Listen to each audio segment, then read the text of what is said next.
السلام عليكم ورحمة الله وبركاته. أهلا وسهلا بكم أعزائنا طلاب وطالبات الصف الثالث الإعدادي، ومع درس جديد من دروس اللغة الإنجليزية. والنهاردة معادنا مع يونت 16 الجزء الثاني من الوحدة 16 اسمها Animal Stories، وهنبدأ نكمل النهاردة بقى الوحدة ونبدأ نقول بسم الله. طبعا دي أهم الكلمات في lesson 3-4. terrible terrible believe believe surprised surprised worried worried contents contents. كنا خدنا كلمة content بس يعني سعيد أو فرحان، لكن contents هنا جاية معناها المحتويات أو الفهرس بتاع الكتب يعني. wonderful wonderful refuse، وكلمة refuse النهاردة ليها كذا معنى. معناها اللي احنا عارضينه كلمة يرفض، لكن النهاردة جاية معناها ايه؟ قمامة أو بقايا وهكذا. perhaps perhaps bill bill dear dear really really formation information escape escape close stick owner copy copy nearby nearby sports club guess return without during results results car park stress syllable syllable rubbers rubbers necklace necklace soldier soldier adventure adventure. طبعا كلمة soldier ننطقها أكنها حرف الجي هنا soldier soldier.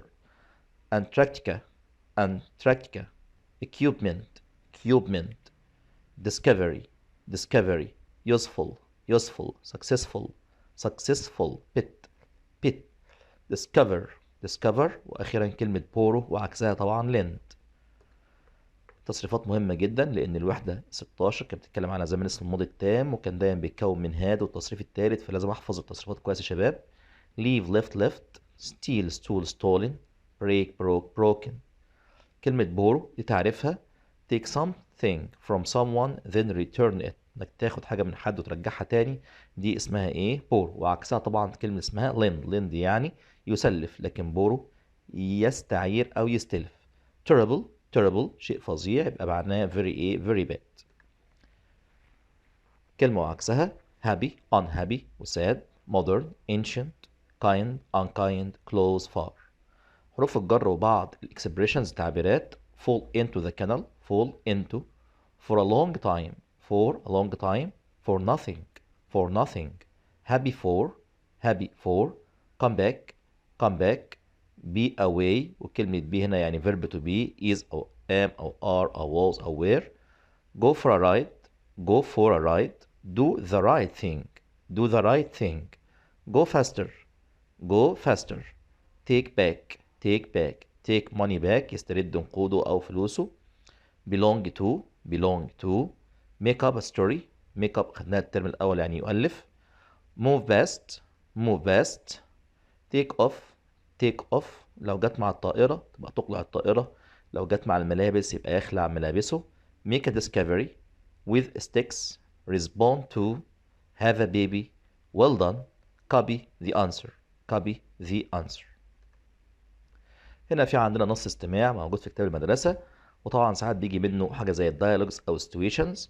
في بوي بيتكلم مع أمير. هلو أمير I haven't seen you for a long time، شفتكش بقالي كتير. قال له no I have been away، أنا كنت بره on holiday في أجازة. I have on just come back، أنا لسه إيه only come back لسه راجع حالا.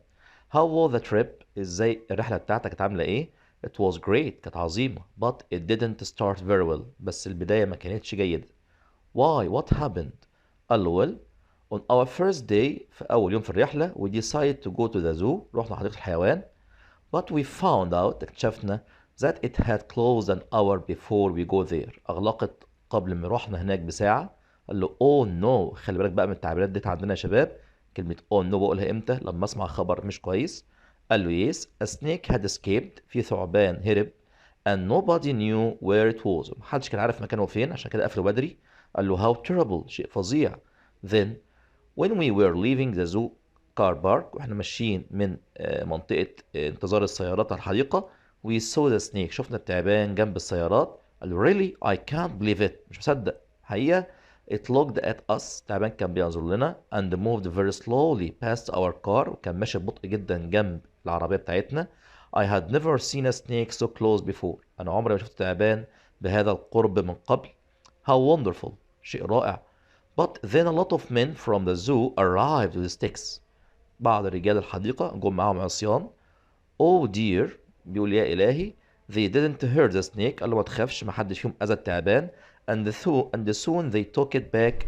استردوا التعبان ورجعوه inside the zoo. قال له I'm very happy to hear that. أنا سعيد بالأخبار دي.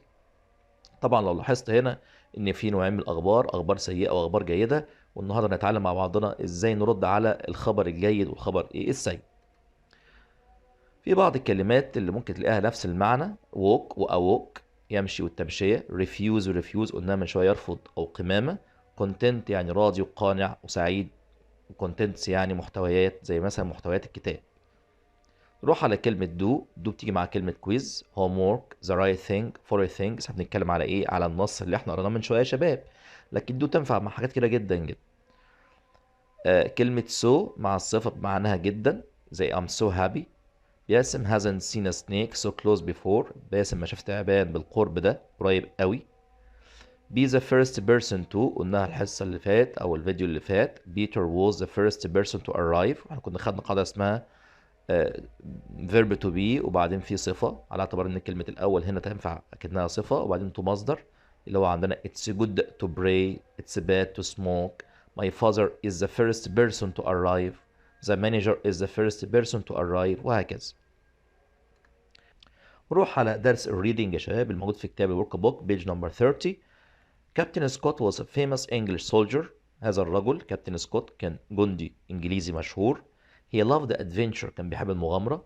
And wanted to go to the middle of Antarctica. كان عايز يصل إلى منتصف القارة القطبية. In 1910 Scott started his trip. بدأ رحلته with 4 other people. مع 4 أشخاص آخرين. If they got there لو وصلوا هناك they would be the first people to walk to the middle of Antarctica. هيبقوا أول ناس يصلوا هذه المنطقة من العالم. It was a long and difficult walk. كان رحلة مشي طويلة وصعبة. But in January 1911 they finally arrived. وصلوا في يناير 1911. However لكن حصل مفاجأة. Scott found that he was not the first person to walk there. لقى بعض آثار لواحد قبليه وصل المكان ده. A man called Roald Amundsen. هذا الرجل رولد أمندسون and his team had arrived 1 month earlier. وصلوا قبليه بشهر. What did Captain Scott do that was different to Roald Amundsen؟ طب ايه الاختلاف بقى بين كابتن سكوت وليه لسه فاكرينه لما هو مش أول واحد يصل هذا المكان وفي قبليه حد وصل؟ إن كابتن سكوت didn't have the modern equipment. ما كانش معاه معدات حديثة زي مين؟ زي رولد أمندسون دوت. had and he didn't know how to travel in the snow. ما كانش عنده أي خبرة في المشي في التلج as well as كما فعل مين؟ رولد أمندسون. واضح ان الرحلتين اصبحوا مشهورين بسبب ان رولد أمندسون اول شخص يصل منتصف القارة القطبية، وان كابتن سكوت برضو مشهور لانه وصل بدون اي اعدادات ادوات يعني تكنولوجية او ادوات خاصة بالمشي في التلج وكده يعني. عمل انجاز يعتبر يعني. نروح على تدريبات على الفوكابلري الكلمات. You can look at the of the book before reading it. قبل ما تقرا الكتاب ممكن تبص على محتوياته او الفهرس بتاعه اللي هو عندنا contents. You should put the houses in the fireplace. It's dangerous. عليك أن تضع حاجة خاصة بالمنزل بتاعكم في مكان بعيد لأنها حاجات خطرة. مخلفات المنازل أو قمامة المنازل اسمها عندنا refuse يا شباب. I'm very about my brother. He didn't come back until now. أنا قلقان جدا على أخويا لأنه ما رجعش حتى الآن. يبقى worried. It's amazing. I can't it. ده تعبير عن الدهشة والفرحة أو خبر كويس سمعناه. It's amazing. شيء مدهش أنا مش قادر أصدقه. يبقى I can't believe it. We were as ياسر wasn't invited to the party. ياسر جه الحفلة ومحدش كان عازمه أساسا. يبقى احنا كنا مندهشين. اسمها surprised. If you want to your friend's laptop you should ask first. إذا أنت عاوز تاخد اللابتوب بتاع زميلك اطلب منه الأول استأذن. يبقى عندنا يستعير اسمها borrow. Always very carefully before you do something. عليك دائما أن تخطط بحرص قبل أن تفعل أي شيء. وكلمة يخطط يعني بلان. طبعا عامل هنا refuse مرتين يا شباب ودي غلطة في الكتاب. This story is I don't want to read it anymore. الكتاب الكتاب ده انا مش عايز اقراه تاني، يبقى هو كتاب فظيع مش كويس يعني terrible. This necklace هذا العقد belongs يار، قلنا belongs حرف الجر بتاعها ايه to. May I turn the TV to watch the match that هو عايز يتفرج على الماتش، يبقى هيفتح ولا يقفل التلفزيون؟ هيفتحه، يبقى turn on، وعكسها طبعا turn off. This a man he treats يعني يعامل children badly، بيعامل الأطفال بطريقة سيئة، يبقى هو unkind غير طيب. We need some to open the new gym، هنفتح جيم جديد فمحتاجين معدات يعني equipment. نروح على situations أو language functions أو أسئلة الديالوج والمواقف. حاجة اسمها الجود نيوز والباد نيوز اللي هي responding to news. في عندنا نوع من الأخبار، أخبار جيدة وأخبار سيئة. أخبار جيدة زي حد نجح، حد اشترى عربية، حد أنجب طفل. أخبار سيئة حد توفى، حد عمل حادثة، حد مريض، حد ضاعت منه حاجة، وهكذا. فأنت لما تسمع خبر جيد بقول عندنا how wonderful، نحط علامة تعجب، أو أقول really I can't believe it، نحط برضه علامة تعجب. زي هنا كده your friend told you that he won a gold medal، تقول له how wonderful، شيء رائع. A friend tells you that he passed the exam and came first، نجحت وطلعت الأول. Really I can't believe it، دي الأخبار إيه الجيدة. طب افرض أنا في الامتحان نسيت كلمة how wonderful ونسيت كلمة really I can't believe it، ينفع مكانها أقول what a good news. what good news نحط علامة تعجب يا شباب، ينفع عندنا في الرد على الأخبار الجيدة. أما الأخبار السيئة بقول oh dear أو oh no أو how terrible. زي كده your friend had a bad accident، صاحبك حصل له حادثة، أقول له oh dear.